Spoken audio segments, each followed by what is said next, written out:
ഇതോ ആ കാണുന്ന വീടിൽ അവിടെയാണ് ഈ ബായ് താമസിക്കുന്നത്. അതൊരു മീൻകെട്ടാണ്. അപ്പോൾ ഇപ്പം നമ്മുടെ KCB മീറ്റർ റീഡിങ് എടുക്കാനായിട്ട് പിക്ക് ചെയ്യാനായിട്ട് ആള് ഈ കാണുന്ന വള്ളത്തിൽ വന്നതാണ് ഈ കാണുന്നത്. അപ്പോൾ ഇത് നമ്മൾ ഈ പുഴ ക്രോസ് ചെയ്ത് അപ്പുറത്ത് പോയി വേണം അതിൻ്റെ റീഡിങ് എടുക്കാൻ. ആള് നമ്മളെ പിക്ക് ചെയ്യാൻ വരുന്നതിൻ്റെ ഒരു വീഡിയോ ഞാൻ എടുത്തു വെച്ചിട്ടുണ്ട്. നമുക്ക് അതിനകത്തോട്ട് നോക്കാം. ചെയ്ത് കണ്ടോ, അത് ആള് നമ്മളെ പിക്ക് ചെയ്യാൻ വരുന്നതാണ് ഈ കാണുന്നത്. വീഡിയോ ഒക്കെ എടുക്കുന്നത് കണ്ടപ്പോഴത്തേക്കും പുള്ളിയുടെ വിചാരം ഞാനെന്തോ ഭയങ്കര വ്യൂവേഴ്സൊക്കെ ഉള്ള എന്തോ ഭീകര യൂട്യൂബറാണെന്ന് ഞാൻ പുള്ളി വിചാരിച്ച് വെച്ചേക്കുന്നത്.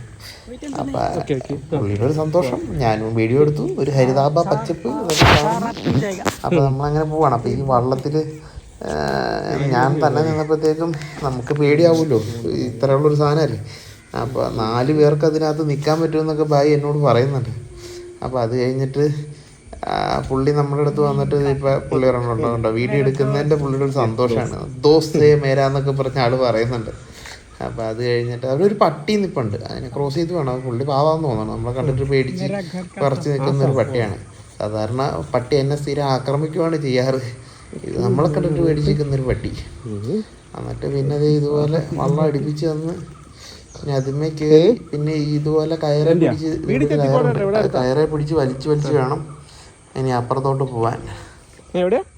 അതിന്റെ ഇടയിൽ അവിടെ നിൽക്കുന്ന ഒരു ചേട്ടൻ എൻ്റെ അടുത്ത് വിശേഷമൊക്കെ ചോദിക്കുന്നുണ്ട്, വീട് എവിടെയാണ്. പണ്ടാണ് എൻ്റെ വീടിന്റെ ഒക്കെ അങ്ങോട്ട് ആ ചേട്ടൻ വന്നിട്ടുണ്ട്. അപ്പൊ അവിടെ അത്ര വലിയ വഴിയൊന്നും അല്ലായിരുന്നു. അപ്പൊ ആ വഴിയെ പറ്റിയൊക്കെ ആൾ സംസാരിക്കുന്നുണ്ട്.